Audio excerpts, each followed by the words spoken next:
Hi everyone, in front of me I've got a ZTE Blade A73 and let me share with you how to show battery percentage on the status bar in this device. So as you can see, I've got my percentage inside the battery icon. If you've got only the battery indicator, let's simply follow my steps to show the percentage. We have to enter the settings and now let's tap on the battery. Here let's enter more settings. And as you can see, we've got the battery percentage option, so let's tap. Right here we've got 4 different options. So do not display battery percentage, which you've got probably currently applied if you're looking for this video.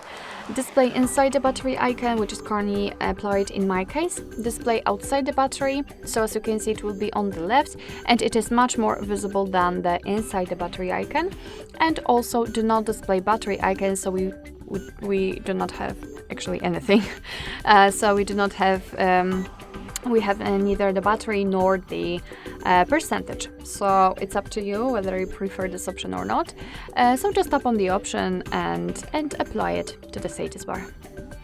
Alright, so that will be all. Thank you so much for watching. I hope that this video was helpful, and if it was, please hit the subscribe button and leave the thumbs up.